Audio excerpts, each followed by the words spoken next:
నోట్లో ఏం పెట్టుకున్నావు? ఎందుకు మీరు డిబేట్లు పెట్టడంలా? ఎందుకు వెంకటకృష్ణ డిబేట్లు పెట్టడంలా? ఎందుకు రాధాకృష్ణ కాలమ్స్ రైట్లా? తొలి పలుక కనీసం మలి పలుకు కూడా లేదు నువ్వు మాట్లాడేదాంట్లో. తొలి పలుకు ఎటూ లేదు. తొలి పలుకు మాట్లాడే మీరు ఈరోజు కేంద్ర ప్రభుత్వాన్ని ఎందుకు ప్రశ్నించటం లేదు? 5.5 కోట్ల మంది రాష్ట్ర ప్రజల ఆలోచన, రాష్ట్ర ప్రజల కష్టం, రాష్ట్ర ప్రజల బాధలు, రాష్ట్ర ప్రజల కన్నీళ్లు, అబ్బబ్బబ్బబ్బబ్బ మీరు కార్చే ముసల కన్నీళ్లు ఎవరు? చంద్రబాబు నాయుడు ప్రతిపక్షంలో ఉన్నప్పుడు. చంద్రబాబు నాయుడు అధికార పక్షంలోకి రాగానే తూచి అదేదో సినిమాలో నేను ఈ సినిమా చూస్తుంటాను, నేను జంబలకి పంపనుకుంటా. ఆడొచ్చి డాక్టర్ దగ్గరికి టీచర్ దగ్గరికి వచ్చి, సార్ నేను హిందీ నేర్చుకుని వచ్చాను సార్ అంటాడు. హిందీ నేర్చుకున్నావా? అబ్బాబ్బా వెరీ గుడ్ రా, హిందీ నేర్చుకున్నావు. ఏం నేర్చుకున్నావురా హిందీ అంటే, ఇది రాయే అంటావని నేర్చుకున్నాను సార్ అంటాడు. అవునా, వెరీ గుడ్ రా, దగ్గరికి రా అంటానికి ఇది రాయే అంటావు. ఆహా, మరి అక్కడికి వెళ్ళి అంటానికి ఏమనాలి అంటే, అక్కడికి వెళ్ళి మళ్ళీ ఇది రాయే అంటాడు.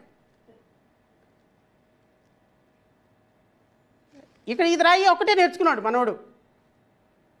ఎదురాయే బ్యాచ్. ఆ ఎదురాయే బ్యాచ్లో రాధాకృష్ణ గారు అద్భుతంగా ఆ పాత్ర పోషిస్తున్నారు. ఆ టీచర్ ఎవరు? చంద్రబాబు నాయుడు గారు. ఎదురాయే అనే స్టూడెంట్ ఎవరు? ఇదిగో రాధాకృష్ణ గారు. ప్రతిపక్షంలో ఉన్నప్పుడేమో ప్రజల ఎజెండా, ప్రజల బాగులు, ప్రజల కష్టాలు, ప్రజల కన్నీళ్లు, ఎస్సీల మీద దాడులు, మహిళల మీద దాడులు, డబ్బులు, అప్పులు, కోట్లు.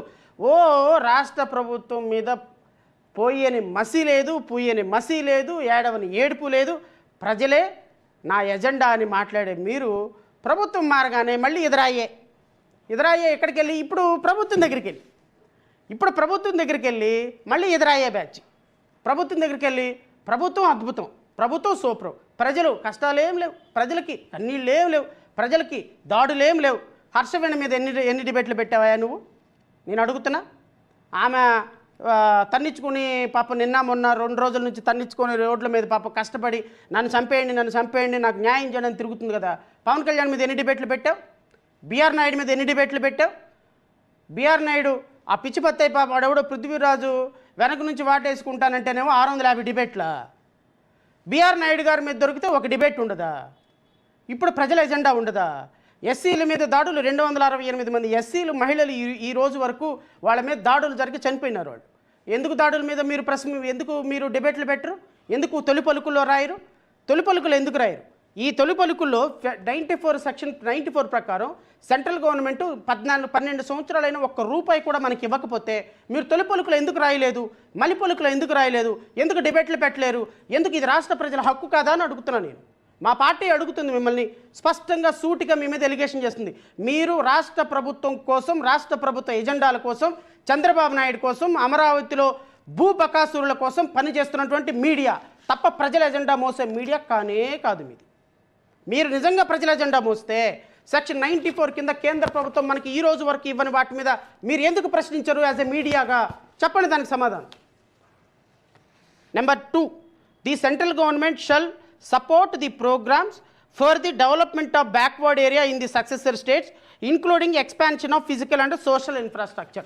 Social infrastructure, tax incentives, physical measures, అరే ఒక్కటి లేకపోయినా జీ హుజూర్ అని సామంతరాజుల్లాగా వెళ్ళి మోడీ బూట్లు ఎప్పుడెప్పుడు దుమ్ము పడుతుందా అని నాకటానికి ప్రయత్నం చేసేటువంటి పవన్ కళ్యాణ్ మీద ఒక్క వార్త ఉండదు, ఒక్క పలుకు ఉండదు, ఒక పాట ఉండదు, ఒక డ్యాన్స్ ఉండదు, ఒక డిబేట్ ఉండదు. మాకు హక్కుగా రావాల్సిన వాటిని ఇవ్వండి అయ్యా అని మాట్లాడటానికి నారా లోకేష్ వెళ్తాడా లేకపోతే చంద్రబాబు నాయుడు వెళ్తాడా? ఒక్క మాట ఉండదు.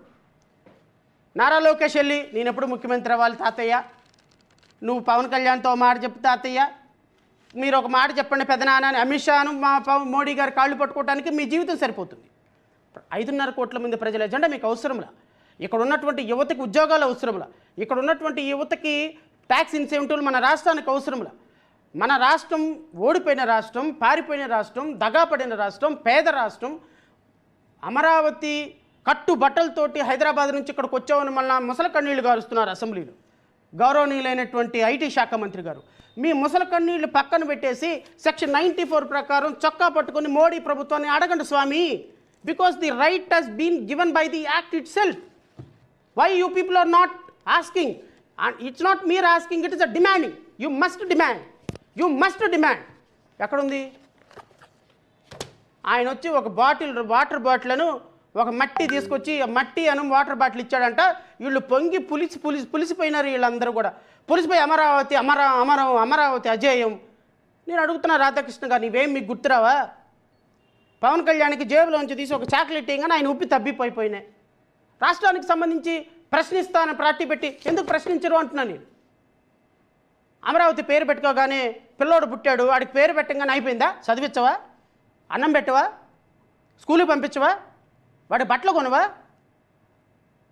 ఎవడు చూస్తాడు? రోడ్డు మీదకి వదిలేస్తావు, పేరు పెట్టాను, గెట్ అవుట్, వెళ్ళిపోరా, నీ బతుకు. అమరావతి సెల్ఫ్ సస్టైన్డ్ సిటీ అయితే 45,000 కోట్లు 50,000 కోట్లు అప్పు ఎందుకు తీసుకొస్తున్నారు స్వామి? సెల్ఫ్ సస్టైన్డ్ సిటీ అయితే ఒక బిల్డింగ్ కట్టడానికి 200 కోట్లు 300 కోట్లు ఎందుకు ఖర్చు పెడుతున్నారు స్వామి? సెల్ఫ్ సస్టైన్డ్ సిటీ అయితే 45 కోట్ల రూపాయలు పెట్టి వాటర్ ఎత్తేయడానికి ఎందుకు స్వామి మీరు ఒక ప్రాజెక్టు పెడతారు? అమరావతిని అడ్డం పెట్టుకొని డబ్బు సంపాదించేటువంటి ప్రయత్నం మీ మీడియాలే ప్రబలంగా చేస్తున్నాయి. ఈ దోపిడీని ప్రొటెక్షన్ లాగా, ఈ దోపిడీని సెక్యూరిటీ గార్డుల్లాగా మన ఇంటి ముందు డాగ్స్ ఉంటాయి, ఎవరిని రానికుండా మొత్తం కాపలా కాస్తాయి. అలా మీ media channels ABN, TV five, Maha TV, ETV Telugu Desam ప్రభుత్వాన్ని, కూటమి ప్రభుత్వాన్ని అలా కాపాడుతున్నాయి. You are not watching dogs of constitution, you people are watching dogs of government. I can say you people are not promoting constitutional spirit, you people are promoting government policies. You people are promoting government policies. Subclass 3, the central government shall provide special financial support for the creation of essential facilities in the new capital of the successor state of Andhra Pradesh, including Raj Bhavan, High Court, Government Secretariat, Legislative Assembly, Legislative Council and each other essential infrastructure. రాష్ట్ర ప్రభుత్వం Andhra Pradesh capital ఏర్పడిన తర్వాత కట్టబోయే ప్రతి బిల్డింగ్కి కూడా కేంద్ర ప్రభుత్వం support ఇవ్వాలి. మీరు ఎందుకు మాట్లాడటం లేదు? ఇవి ప్రశ్నించని తెలుగుదేశం పార్టీ ముఖ్యమంత్రి చంద్రబాబు నాయుడిని, జనసేన ఉప ముఖ్యమంత్రి పవన్ కళ్యాణ్ని ఎందుకు మీరు ప్రశ్నించటం లేదు? ఎందుకు మీరు తొలి పలుకు రాయటం లేదు? ఇది కాక ఒక ముఖ్యమంత్రిగా, ఒక మాజీ ముఖ్యమంత్రిగా, మంచో చెడ్డ నాకు అనవసరం, ఒక మాజీ ముఖ్యమంత్రిగా జగన్మోహన్ రెడ్డి అనేటువంటి ఒక వ్యక్తి మావిగన్ అనేటువంటి ఒక ప్రపోజల్ పెట్టారు. What is wrong in that? అది ప్రజలు నమ్మితే రేపు ఓట్లు వేస్తారు, ప్రజలు నమ్మకపోతే పక్కన పడేస్తారు. ఒక పాలసీ డెసిషన్ ఒక ముఖ్యమంత్రిగా ఆయన చెప్పేటువంటి హక్కు ఆయనకు ఉంటుంది. దాన్ని మీరు అపోజ్ చేయొచ్చు. What I want to say, Radhakrishna గారికి ఒక అభిప్రాయం ఉంది. అభిప్రాయాన్ని ఆయన 100% వ్యక్తపరచచ్చు. గత 3 రాజధానులు జగన్మోహన్ రెడ్డి గారి 3 రాజధానుల్లో ఈ రాష్ట్రంలోనే అత్యంత ఎక్కువగా అపోజ్ చేసినటువంటి వ్యక్తిని నేను. 3 రాజధానుల కాన్సెప్ట్ని అది వర్కౌట్ కాదు. రాయలసీమ నుంచి ఎక్కడో తిరుపతి నుంచి లేకపోతే కర్నూలు నుంచి విశాఖపట్నానికి ఎగ్జిక్యూటివ్ క్యాపిటల్గా 24 గంటలు ట్రావెల్ చేసే నిరుపేద వెళ్ళలేడు. ఇది ఫూలిష్ డెసిషన్ అని జగన్మోహన్ రెడ్డి గారిని నేను ఇది తప్పు, మీరు వెనక్కి తీసుకోండి అని అమరావతి రైతుల కోసం పోరాడిన వ్యక్తిని, అమరావతి రైతుల కోసం అరెస్ట్ అయిన వ్యక్తిని, అమరావతి రైతుల కోసం నేను నిరంతరం పోరాటం చేసినటువంటి వ్యక్తిగా I'm qualified. I have a locus and I can question each and every decision which was taken by the government it's because ఈ రాష్ట్రం సస్యశ్యామలంగా 10 మందికి ఉపాధి కల్పించే రాష్ట్రంగా ఉండాలని భావించేటువంటి వ్యక్తిగా, భావించేటువంటి పార్టీగా we have every right to question. At the same time ఈ రాష్ట్రంలో ఉండకపోయినా పేపర్ పెట్టిన నేరానికి, టీవీ పెట్టిన పాపానికి ఈ రాష్ట్రంలో సమస్యల్ని అడ్రస్ చేసే హక్కు, ఈ రాష్ట్రంలో సమస్యల్ని వదిలేసి ఈ రాష్ట్రంలో సమస్యల కోసం మాట్లాడే హక్కు, మీ అభిప్రాయాన్ని తెలిపే హక్కు మీకుంది. But not at this way, not this way. Who are you? ఒక మీడియా అధిపతిగా యూ హ్యావ్ ఎవర్ రైట్. కానీ మీరు నిన్న మాట్లాడినటువంటి మాట కొన్ని కోట్ల మందిని హర్ట్ చేసిందన్న విషయం మాత్రం మీరు గుర్తుపెట్టుకోవాలి. నేను మాట్లాడినటువంటి ప్రతి మాటకి మీరు సమాధానం చెప్పి తీరాలి. మీరు సమాధానం చెప్పకపోతే కండక్ట్ ఏ డిబేట్. వెంకటకృష్ణ గారికి, నా మిత్రుడు వెంకటకృష్ణ ఉన్నాడు, నేను వస్తాను డిబేట్కి. దమ్ము ధైర్యం ఉంటే తెలుగుదేశం పార్టీ నుంచి నేను అడిగే ప్రశ్నలకు సమాధానం చెప్పడానికి 1-to-1 డిబేట్ పెట్టమనండి. I will come. మీరు చేసిన కరెక్ట్ ఏంటి, రాష్ట్రానికి చేస్తున్న అన్యాయం ఏంటి, అమరావతి ప్రజలను దోచుకుంటున్న విధానం ఏంటి నేను అడుగుతా, సమాధానం చెప్పండి. మీరు నిన్న తొలి పలుకులో రాసినట్టుగా మావిగన్ మీద, మావిగన్కి ఫేవర్గా మావిగన్ ఎలా కరెక్ట్ ప్రపోజలో నేను వస్తా. దమ్ము ధైర్యం ఉంటే మీ ఏబిఎన్ ఛానల్కి పిలవండి డిబేట్కి నన్ను.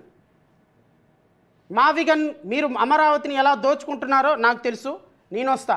అమరావతి కరెక్టా, మావిగన్ కరెక్టా, పబ్లిక్ పల్స్ ఎట్లా ఉంది, ఇది ప్రపోజల్ కరెక్టా కాదా అనే దాని మీద నేను యాజ్ ఎ పార్టీగా యాజ్ అన్ ఇండివిజువల్గా I'm ready to come for a debate. మీరు దమ్ము ధైర్యం ఉంటే మీరు నిన్న చిలక పలుకుల తొలి పలుకులో రాసినట్టుగా కరెక్టే అయితే డిబేట్ పెట్టండి. మంచి ఏంటి చెడు ఏంటి ప్రజలకు వాస్తవాలు తెలుస్తాయి. అది వదిలేసేసి ఇట్లాంటి పిచ్చి కూతలు కూస్తారా? ఇది కరెక్టా అంటున్నాను, నన్ను అడుగుతున్నా. ఇంత పెద్ద విజ్ఞత కలిగినటువంటి వ్యక్తిగా ఆయన ఏమన్నారో చివరికి వినిపించాల్సిన పరిస్థితి. ఎందుకంటే మొదట్లో వినిపించకూడదు. ఇవన్నీ చెప్పిన తర్వాత నేను రాధాకృష్ణ గారు ఏం మాట్లాడారో వినిపిస్తా.